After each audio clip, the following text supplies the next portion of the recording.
devout argument indeed. Correct. Argument the first. He speaks truth.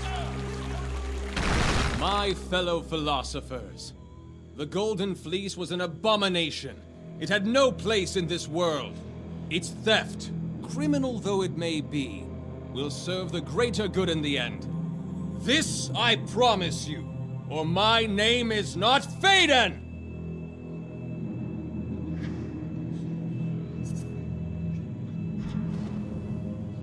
You speak falsely. No crime can serve the public good. Can it not? And shall we take a nameless stranger's word on that?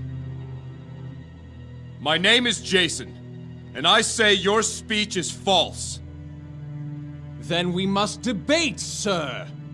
That is, if you have the credentials to speak before such an august company. Hear, hear! Our custom demands that all who speak in this assembly first demonstrate a modicum of knowledge of the subject at hand. Let there be questions, and let him offer answers. Certainly you would have no objection to establishing your familiarity with the history of the fleas. For example, a most rudimentary question. Who created the Golden Fleece? The Titan Epimetheus fashioned the golden ram whose hide became the fleece. He speaks true. Ah, you are not wholly ignorant, it would seem. But let us press further. Here's a question any acolyte would be expected to answer. What two gifts did Prometheus grant unto man? An upright form in the image of the gods. And the other? The second gift was sacred fire, stolen from Olympus. He has it right. Well answered, Jason. Perhaps a lucky guess? One more question to determine your worth. Tell us, who killed the golden ram? It was man who slew the golden ram. Indeed it was. An excellent response. A seed of truth. But does it lie on fertile ground, or cling in vain to rocky perches? It appears the stage is set for a vigorous debate. Shall we begin? Phaedon, set the bounds of this discussion. The thesis! The Golden Fleece is an abomination and has no place in the mortal world. The proponent, Phaedon, a humble servant of this temple and its high priestess. The opposition, Jason, an itinerant traveler from parts unknown. Argument the first. The fleece is an abomination. Was not he who created it, the Titan Epimetheus, cast down into Tartarus by Zeus for doing so?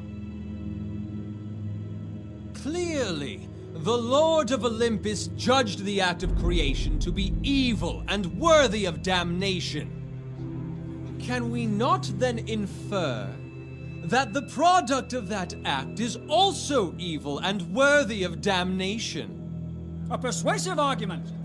And yet a flawed one. Epimetheus' proud defiance of the command of Zeus was the cause of his undoing. How he defied that command is immaterial. His failing was due to a lack of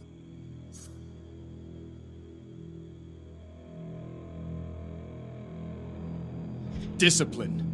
Rather than obey the orders given him, he cast aside his duty in foolish competition with his brother. It wasn't the product of the act, but the act itself that drew the wrath of Zeus. Yes, your argument is sound.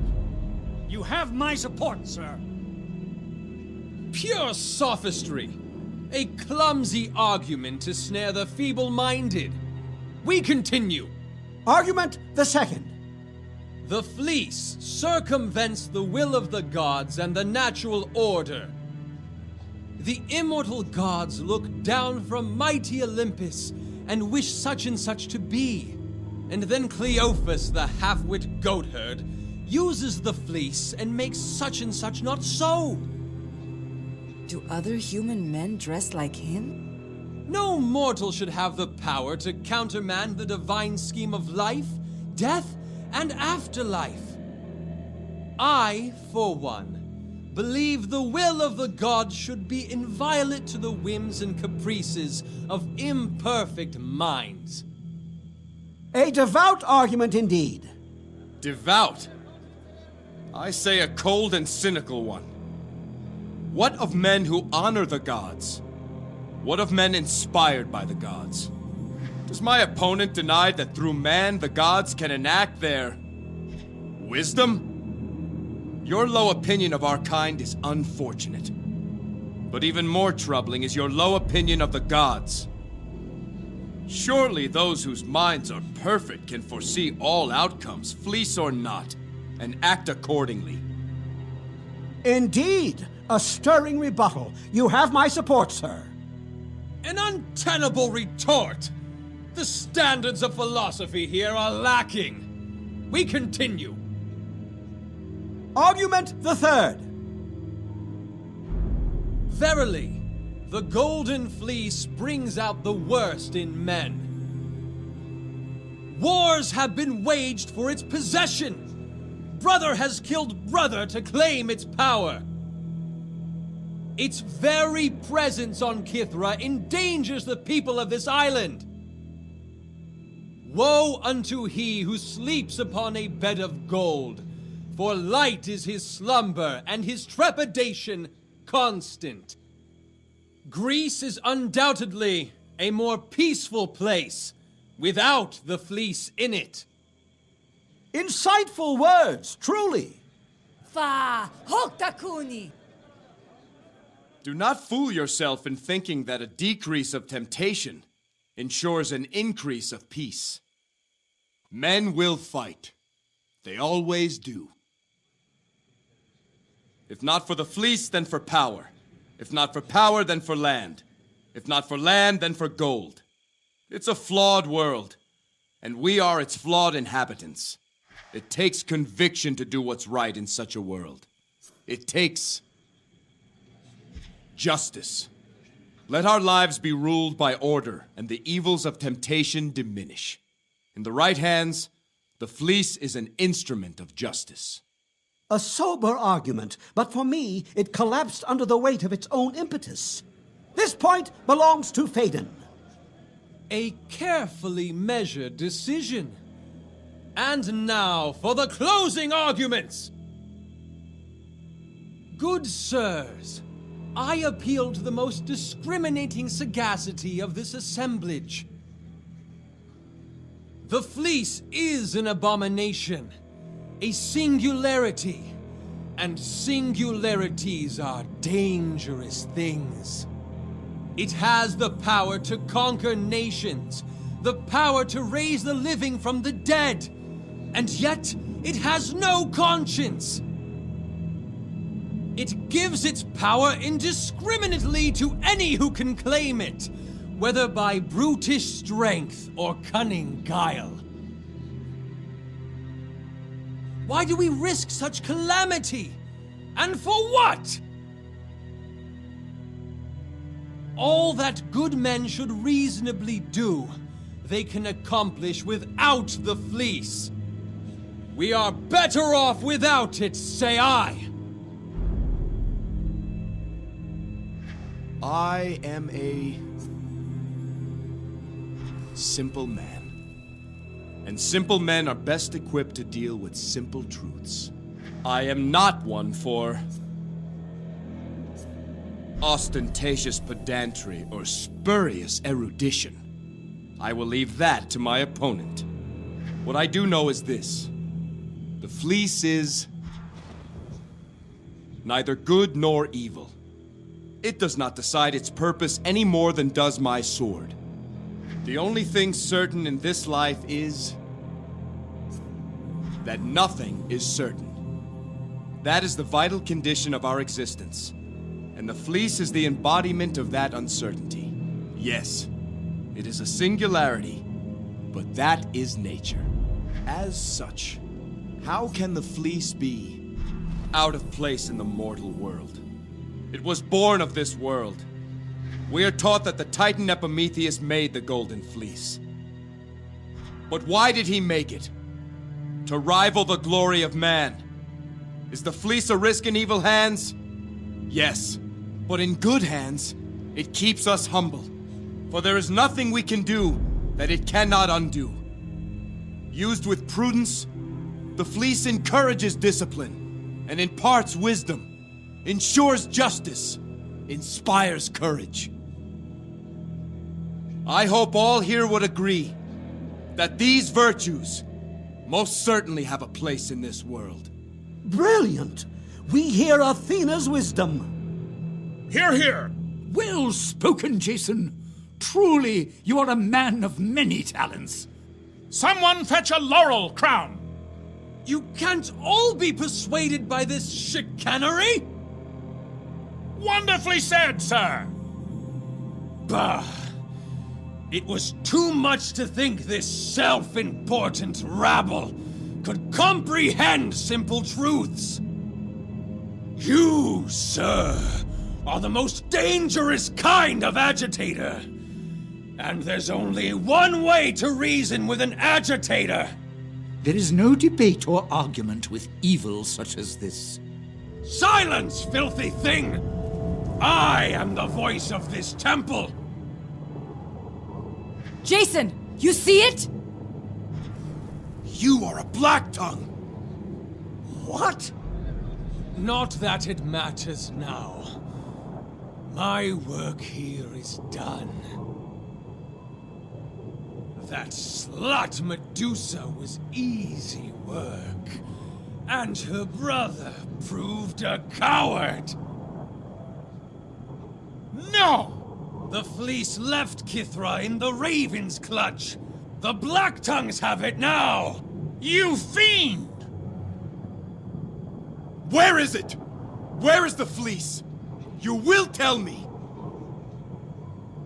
It is where you cannot find it. Where you cannot even search. This sword, it once belonged to a priest of Hades. We had a debate, he and I. We argued over who was the rightful ruler of Tartarus. He claimed Hades, while I know it to be Hecate. Despite my flawless reasoning, he simply refused to acknowledge the truth. It is a fine blade, is it not? When words fail, the sword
You saved us back there. Praise Athena. Your wisdom pierced through Phaedon's lies.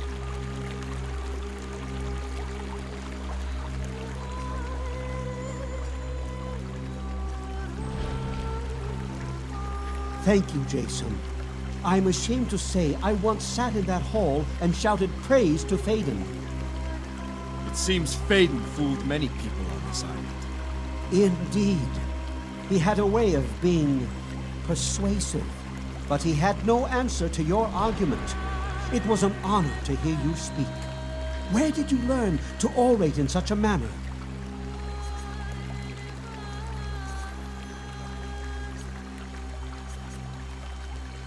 My father was a great king. I would often listen to him speak with visiting emissaries. He told me once that persuasion is worth 1,000 spears. I see where you get your wisdom from. If we are to rebuild this place, we will need men like you and your father, I think. Thank you again, Jason.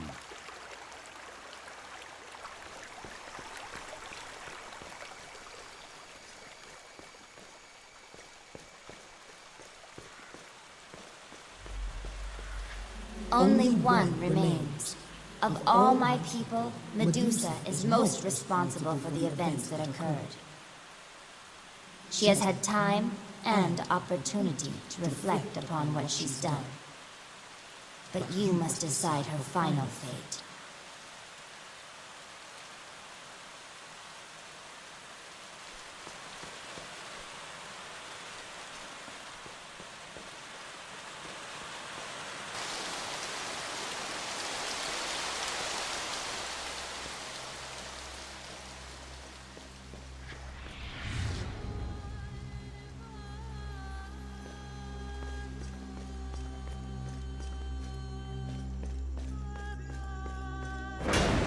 Phaedon, I must tend to the people. They are my responsibility. The people are children, low things dragged upright from the mud. They are not blessed with your gifts of wisdom and beauty, gifts that shine in you above all others. Only you are the divine conduit of Athena. Through you, her will is manifest. You must decide for the people. All others? Really? And what is it I have decided? Leave that to me. I know your mind, and everything will be done as you would have it done. But let me spare you the tedium and the drudgery of it all. Very well, Phaedon. But what shall I do? I know. A sculpture. You shall sit for a sculpture so that your beauty may be recorded for all time. A sculpture? What a wonderful idea!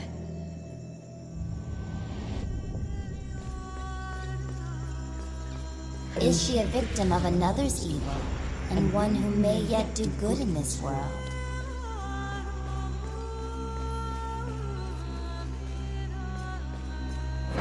Sister, no! The guard has served since the beginning of the temple. We don't need them. You can stay, of course, brother. Phaedon and I will need a personal guard. What of the people? Who will see to their safety? The people are children. Give them rules and make an example now and then, and they will fall in line. Discipline is a virtue, is it not? So we will give them discipline. That man has corrupted your mind. Take care how you speak to your high priestess, brother. Through me, Athena's will is done.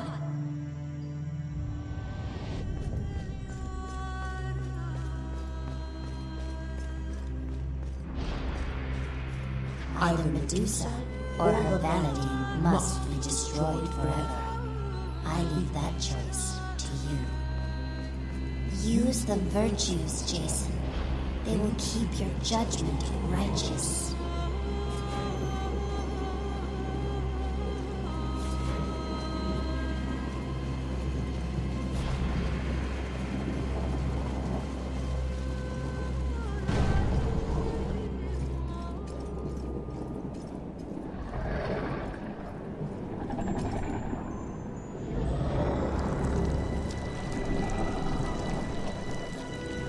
Am I even more beautiful than you've heard? I've been told I am the subject of songs from Ionia to Thebes. No! You can look, but you can't touch. You maggots! You do not deserve to behold my divine radiance. High Priestess Medusa, it's time to answer for what you've done to Kithra. Athena sent you here, old bitch! Jealous of my youthful bloom. This isn't about your beauty. People are dead because of you. The fleece is lost. I will show you how a goddess deals with impudent mortals! Remember what Athena said. Use the virtues. Jason, the seals in this sanctuary once guarded the fleece. We can use their power. Athena's virtues will not Give me save time, and I can restore them. I'll cover you, Pan. I make the laws here!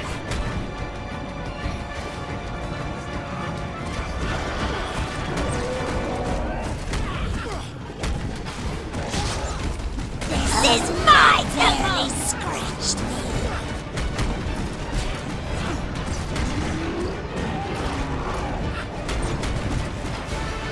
Athena's virtues will not save you!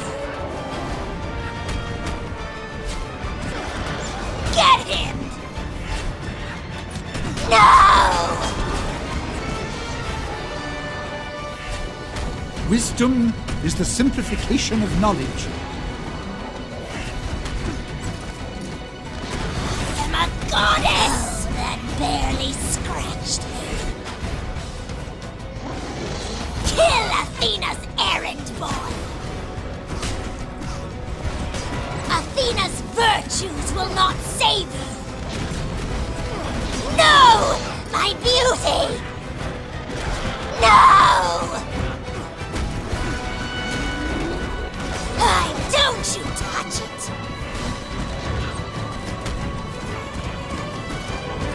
Where's your great idea to save you now?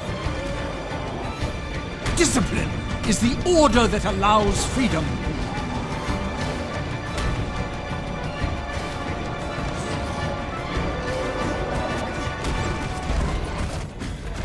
I make the laws here! My lovely, lovely!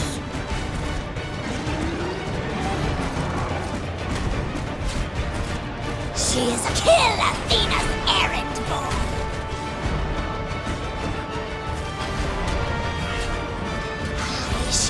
I make the laws here! Better not leave a scar! Courage is always a choice.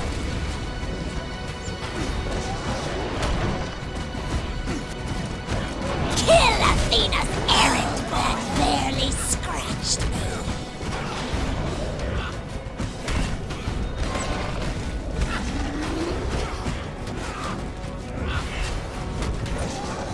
I make the laws here! I will keep you safe.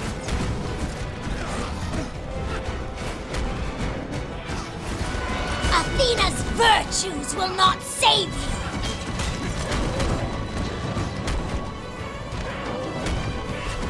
Humility is the basis of all my virtue. beauty!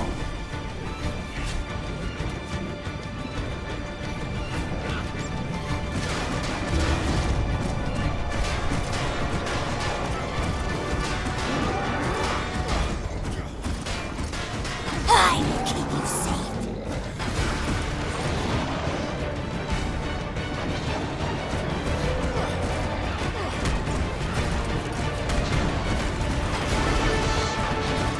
I am a goddess!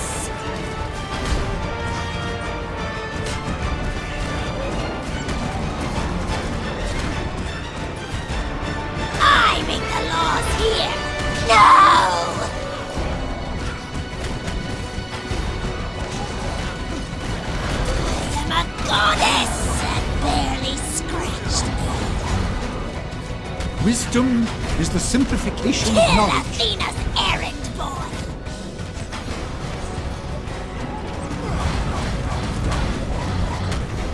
I make the laws here! No!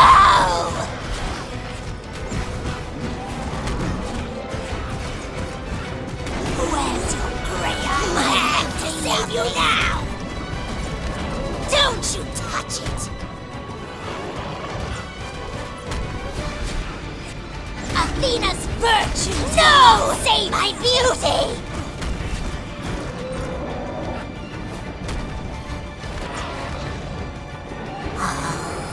Discipline is the order that allows freedom.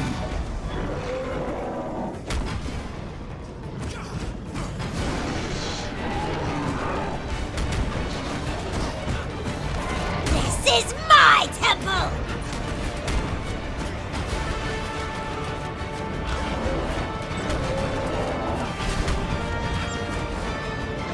I make the laws here!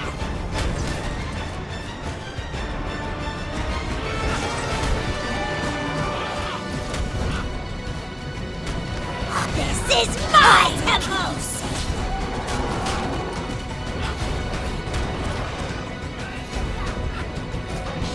Where's your gray-eyed hag to save you now?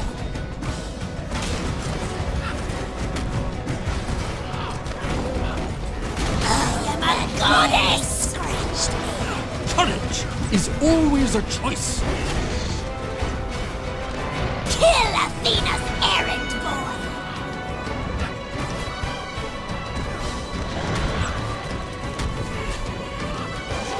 I am a goddess!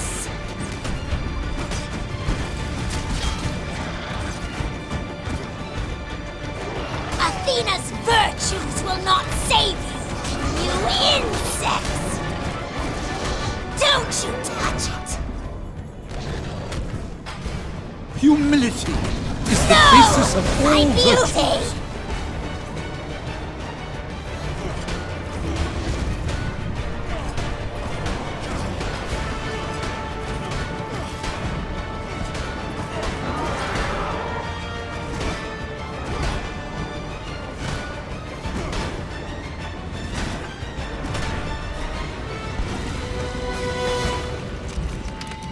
No, my lovely. No, you've gone and ruined it. My lovely. Medusa! How will they know my beauty? Sister, without virtue, you are not beautiful. What?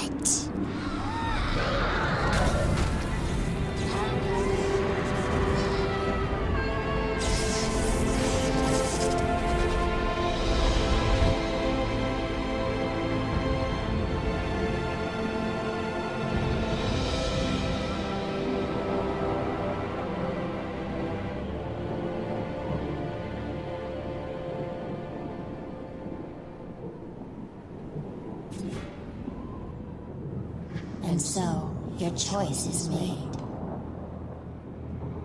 The true evil on Kithra was Phaedon. Killing Medusa will add no satisfaction. Let her live. But where once she ruled, let her now serve, helping the people of Kithra restore this land. And by that, justice too has been served. Thank you, Jason. Medusa, as Jason has decreed, your penance will be to serve the people of Kithra in all that you do. Your first task will be to journey with Jason, help him find the fleece, and prove your new resolve. I understand. I will do as you say, goddess. Perseus, brother, I am sorry. Jason, you have brought justice to my sacred isle. Perseus will begin the work of rebuilding this land. He will no longer have need of my spear. You have proven yourself a man of virtue. To you, I bestow the spear of virtue. I won't need this either, Jazon. The armor of the Temple Guard commander. Perhaps it will be of use to you. I am honored by these gifts. The journey ahead remains long and fraught with danger. Only by the virtues will you find what has been lost. A second chance. There is nothing more precious. And so Athena's will is done.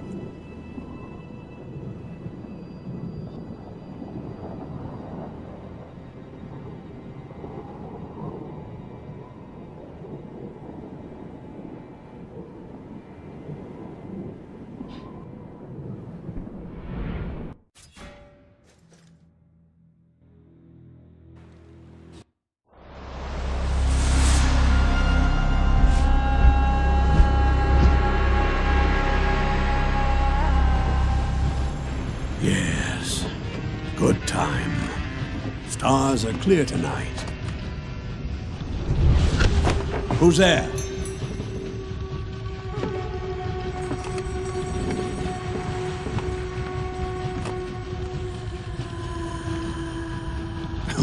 Getting old, Argos. Hearing things now.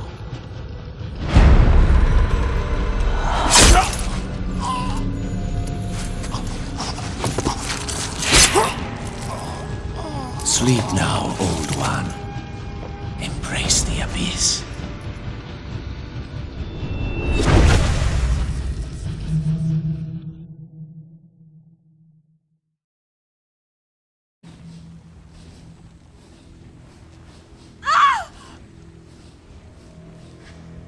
Argos! How did this happen? I came out for some air and found him here. But how? In the middle of the sea? Only the Black Tongues could have done this. Well, they knew who to strike. Besides Argos, do any of us know how to steer this ship? We can think of that later. For now, we attend to Argos. Let the gods be witness to these last rites. Hear me, swift-heeled Hermes. Mark now the life song of Argos. Friend, sailor, mentor. Let this man's virtue be a beacon for us who still live. Argos was the finest shipwright in all of Greece. His genius and his skill will live on in the works of his hands. May we all strive to be half as dedicated to our craft as he. Argos of Jolkos, find now your eternal place. Find now the fate you deserve. You are released from this mortal tether. May unyielding Hades have mercy on your spirit. I'm sorry, old friend. May we meet again in Elysium. Poor Argos. He deserved a better end than this. Things have changed, Jazon. Things are different now. Speak your mind. When it was just you and I, the dangers of this quest were ours to bear. But now there are others, and there's nowhere they are safe. It's always been that way. We only see it now. What happened to Alcime is an evil that I will do anything to undo. But there's something wrong if we're willing to trade a life for Alcime's. A friend's life. The scales you use to weigh this tragedy are not the same as mine. You see a life balanced against a life. I see injustice stacked upon injustice. And the scales are tipped so deeply in Hecate's favor that something must be done. Where does Hecate stop? Tell me, where do the Black Tongues end their malice?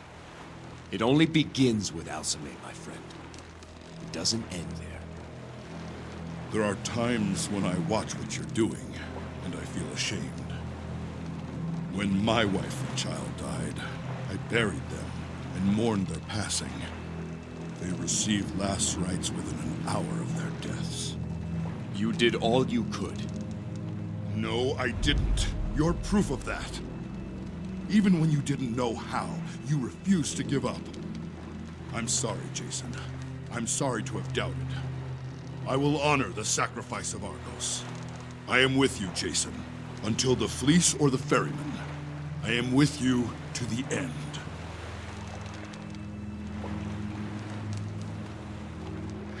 Now hear me, Hecate. You fear a prophecy? I have a prophecy of my own that you should fear more. I will rend the very earth asunder and rip the stars from the sky to undo what you have done. There is no truth but this. I will bring her back, or I will cause the ruin of all things. So send your assassins. Go and marshal every black tongue on this earth and set them here against me. They will not sway me from my purpose. They will not change my course a single inch.